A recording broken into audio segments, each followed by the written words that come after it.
MotorWeek is made possible by Rock Auto and Tire Rack.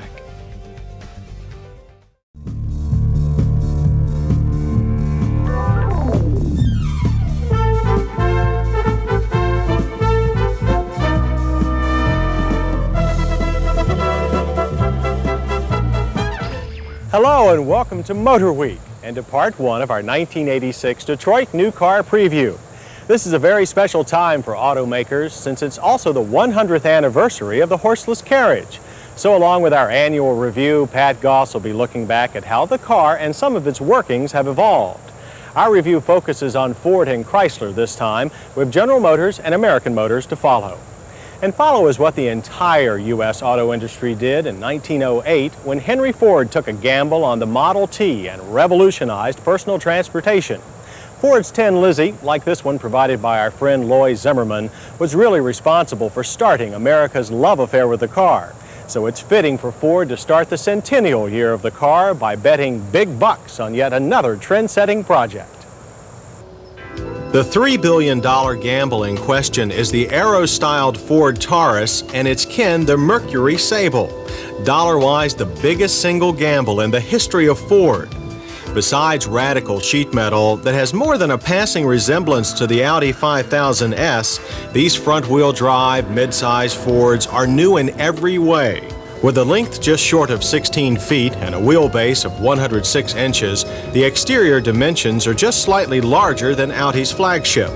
Most everything about the cars shows the influence of Ford's European trained bosses. But to be fair, the Taurus Sable design was set in stone long before the latest big Audi was introduced. The Sable, with all the aero touches, including a grille-less light bar nose and flush side glass, has a drag coefficient of only 0.32. The striking wagon counterpart only 0.34, and that's the lowest of any wagon sold in the U.S. Power initially will come from an all-new port-injected 60-degree 3-liter V6 and 4-speed overdrive automatic combination. Transversely mounted, power ratings are 140 horses and 160 pound-feet of torque. Combined with the aerodynamics, this powertrain should provide everyday mileage in the low 20s, and that's good for cars weighing 3,200 pounds or more. Not ready for startup production is a 92-horse, 2.5-liter throttle body injected 4-cylinder. This bored-out variant of the Tempo Topaz power plant will be available with a Mazda-made 5-speed manual transaxle or Ford's 3-speed automatic. But what really makes the Ford Taurus Mercury Sable so revolutionary are the un-Ford-like touches. The interiors are very contemporary. Even the standard bench seat Taurus looks purposeful. The dash and instrument cluster of the Taurus has little bright work, with all controls shaped for rapid use. Air handling controls are European in style, using rotary knobs rather than levers. A similar arrangement is used on the Sable, and digital instrumentation is an option. The Taurus Sable will also be the first cars to use the InstaClear electrically heated windshield for engine-off defrost. Outside, the details continue, from the aero headlights that are fast becoming a new Ford trademark to the door handles that are designed to go with the body's flow. And how's this for a neat item? Optional on both Taurus and Sable wagons is a rear-facing jump seat that transforms into an underfloor storage nook and a fold-out picnic tray. The front suspension on all models and the rear on the sedan is McPherson strut with gas shock standard all round. Wagons use their own tube shock coil spring rear suspension that allows both a smooth ride and a wide flat cargo floor. Now prices should range from just under $10,000 for the base Taurus L to $15,000 for the top-line Sable LS. That's on par with its major domestic competitors and less than its import rivals. And that should help Ford capture a major chunk of the mid-size family car market. Ford Taurus and Mercury Sable, a slippery approach for the most interesting American sedans introduced in many years, and they're certain to do much more than just slip through the wind. But despite their come-hither looks, the Ford Taurus and Mercury Sable are only a part of Ford's plan to lure buyers into an affair with their 1986 cars. Ford's other front drive offerings have received some notable revisions and additions for 1986, beginning with the compact Ford Escort and Mercury Lynx.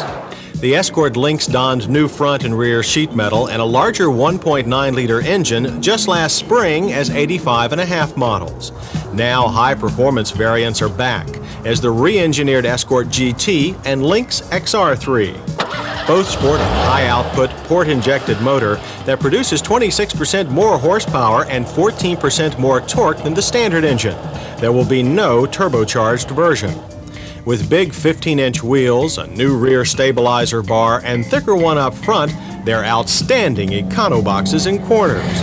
The flush headlights of the standard Escort Lynx have been augmented on the GT XR3 with an offset grille, a popular Italian touch these days. They have spoilers front and rear, wheel spats, and driver-oriented interior trim.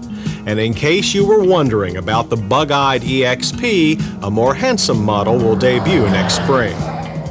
Up one notch, the Ford Tempo and Mercury Topaz also get smoothing touches for their aero shapes. Flush lights and new grills give these mid-size offerings a cleaner, longer look. The Sport Package, introduced late last year, has been enhanced with 15-inch cast wheels and stiffer springs. Interiors on all models remain mostly the same, although there is a new steering wheel and column design that provides more crash protection than before.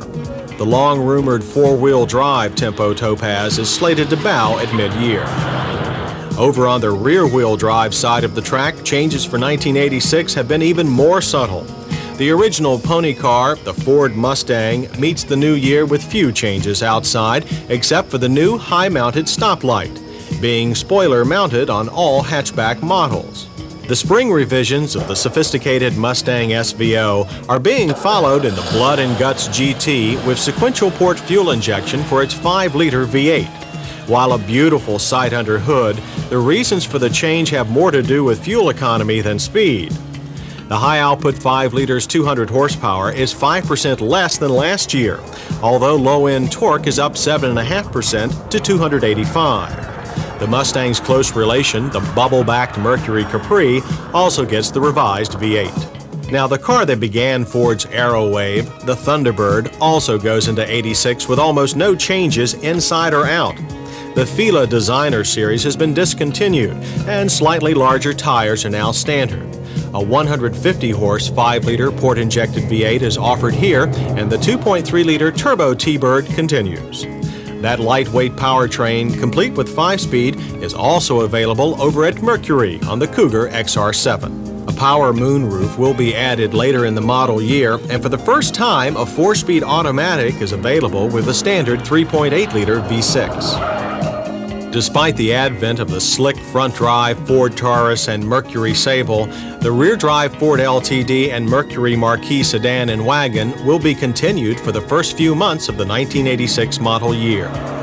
But the story is quite different for Ford's biggest rear-drive family cars, the LTD Crown Victoria and sister Mercury Grand Marquis. With a renewed interest in larger cars, popularity of these full-size V8 sedans and wagons has grown. They now should be around for the rest of the decade, with new sheet metal due along the way.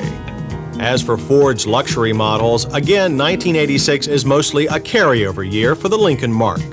The Lincoln Town Car, with a fresh reskinning last year, continues to be their most popular model. Changes for 1986 are limited to the new 5-liter V8, now with roller tappets and fast-burn combustion chambers.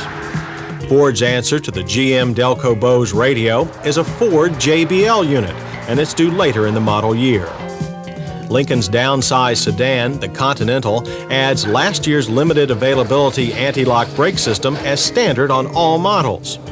The 12-speaker JBL stereo will also be offered here, along with a host of minor interior changes to fabric and trim.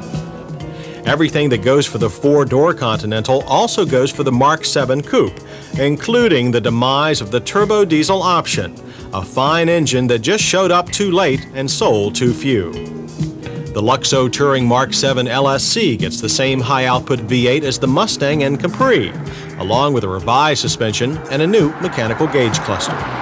The delayed Lincoln Mercury import, the Merkur XR4 Ti, will finally come up to full speed in 1986. The only change? That ubiquitous high-mounted taillight.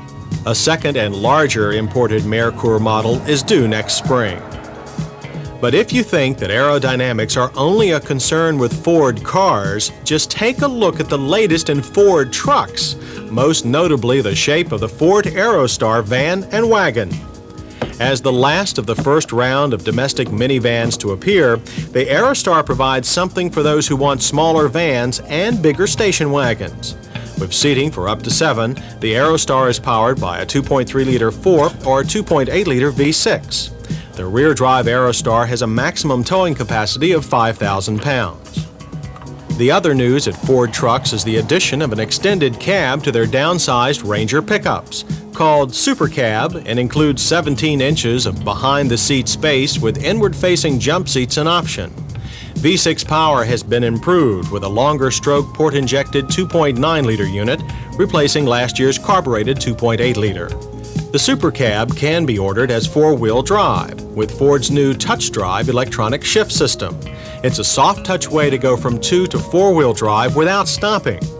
Both the larger engine and touch drive are also available on the Bronco 2. Sophistication in trucks, vans, cars, across the board seems to be the Ford Motor Company story for 1986 and beyond.